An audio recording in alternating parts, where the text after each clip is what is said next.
ዛሬ በጣም ቀላል ይሄን የመሰለ አይቢ ሰርቼ ይዤ መጥቻለሁ። ተወጣላችሁ።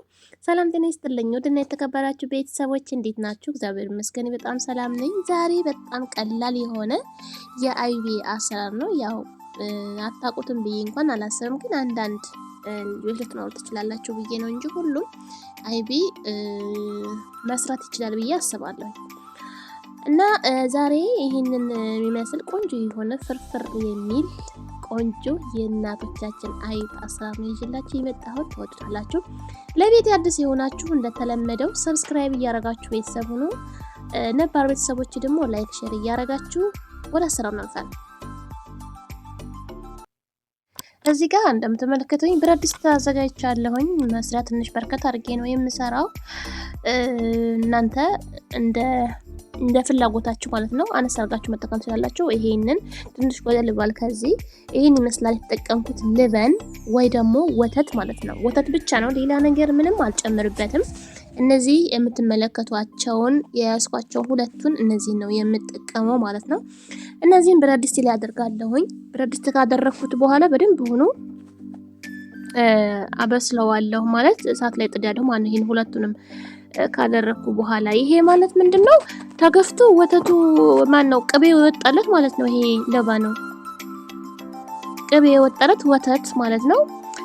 እና እናንተ እዚህ ላይ ግን እርጎ መጨመር ትችላላችሁ ከፈለጋችሁ ማለት ነው። እርጎም ወይ አንድ ወይ ሁለት እንደዚህ መጨመር ትችላላችሁ። ወይም ደግሞ ወተትም ትንሽ ፍሬሽ ወተቱን መጨመርም ትችላላችሁ ትንሽ ማለት ነው። በጣም ቆንጆ ነው የሚያደርግላችሁ ነገራችን ላይ እሱንም ከጨመራችሁት። በተለይ አረቦች ቤት ሆናችሁ እንደዚህ አዘጋጅታችሁ በቀላል መንገድ ሰርታችሁ መመገብ ትችላላችሁ። በዳቦ በቂጣም ሊሆን ይችላል፣ በዳቦም ሊሆን ይችላል፣ ባገኛችሁት በኩብዝም ሊሆን ይችላል። ባገኛችሁት ነገር መመገብ ትችላላችሁ ማለት ነው። እንደዚህ ሰርታችሁ እሳቱን በዚህ መልኩ ነው ያለኮስኩት። እንደምታዩት በጣም ቅንስ አድርጌዋለሁኝ። ይሄን እሳት ላይ ጥድ ያለው ማለት ነው። በደንብ ሆኖ ቀስ ብሎ በራሱ ጊዜ እንዲፈላ እተወዋለሁ ማለት ነው። ክድና አድርጌ እተወዋለሁ። በጣም ቀላል ነው። ለምን ለክርስትና እምነት ተከታዮች እንኳን ለብርሃነ ትንሣኤው በሰላም አደረሳችሁ አደረሰን። በዓል እንግዲህ የሰላም የፍቅር ያድርግልን እግዚአብሔር አምላክ፣ ሀገራችንን ሰላም ያድርግልን። እንደዚህ አድርጌ አሁን ሊፈላ ትንሽ እንትን እየጀመረው ነው ማለት ነው። እንደምታዩት ከላይ ሽፍ ብሏል ማለት ነው። በጣም ቀላል ነው። በዚህ መልኩ ሰርተን መመገብ እንችላለን ማለት ነው።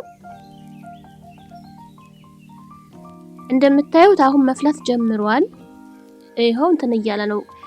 ይሄ በነገራችን ላይ ገጠር አካባቢ ላይ ምናምን ልክ ወተት ከተገፋ በኋላ እንትኑ ቅቤ ምናምን ከወጣ በኋላ በእንትን ላይ በእሳት ሳይሆን ይሄ ፈሃም ወይ ደግሞ ፍም ነው የሚባል ከሰል ላይ ጣድ ነው የሚያደርጉት ዝም ብለው እናቶቻችን። በእኛ አካባቢ እንደዛ ነው የሚያደርጉትና በጣም ቆንጆ ነው። ይሄ ደግሞ ውሃው በእኛ አካባቢ አጓት ነው የሚባለው። በተለያየ አካባቢ ደግሞ የተለያየ ስም ሊኖረው ይችላልና እስቲ ኮሜንት ላይ አስቀምጡልኝ በየራሳችሁ አካባቢ ምን እንደሚባል። ይሄንን ይመስላል። ይሄ በደንብ ፈልቷል። በነገራችን ላይ ለአንድ ሰዓት ነው ያቆየሁት። ይሄንን አንድ ሰዓት እሳት ላይ ቆይቷል። ለምን በጣም ቀንሼዋለሁ፣ ኦቨር አደረኩትም። አሁን ይሄንን ይመስላል። በደንብ ሆኖ ቆንጆ ሆኖ ወጥቶልኛል አይቢው ማለት ነው። ስለዚህ አሁን እሳቴን አጠፋና እንዲቀዘቅዝ አድርገዋለሁኝ። ከቀዘቀዘ በደንብ ሆኖ ከቀዘቀዘ በኋላ መጨረሻ ላይ እናጠላዋለን ማለት ነው። እኔ ውሃውን ስለማልፈልገው ውሃው እንደፈለገ ግን ደግሞ መጣጣትም ይቻላል የምትወዱ ልጆች ማለት ነው። በጣም ነው የሚጣፍጠው። በነገራችን ላይ ግን እኔ ብዙ አይደለም። አሁን እሳቴን ጥፍት አድርጌ እንደዚህ ክድን አድርጌ በደንብ ቅዝቅዝ እስከሚል ድረስ አቆየዋለሁኝ። እናንተ ከቸኮላችሁ ግን ማጠለልም ትችላላችሁ፣ ችግር የለውም። ዋናው ቅዝቅዝ ሲል ግን ይሄንን ይመስላል። በንስፋይ አድርጌ ወይ ደግሞ በማጥለያ አድርጌ በደንብ አድርጌ አጥልየዋለሁ። ውሃው በደንብ ሆኖ እንትን ማለት አለበት። በነገራችን ላይ አጓቱን እንደፍቼዋለሁኝ ማለት ነው። የሚፈልግ ካለ ግን መጠቀም ይችላል። በጣም ቆንጆ ፍርፍር የሚል የሚያምር አይብ ሰርቻለሁኝ። ይሄንን ይመስላል። እንደምትወዱት ተስፋ አደርጋለሁ። በጣም ቀላል ነው። በጣም ቆንጆ ነው። ሰርታችሁ ሞክሩት። በተለይ አናገኝናም ለምትሉ በጣም ቀላል ነው እና የዛሬው ቪዲዮ ይሄን ይመስላል። በሌላ እስኪ እንገናኝ። ባይ ባይ።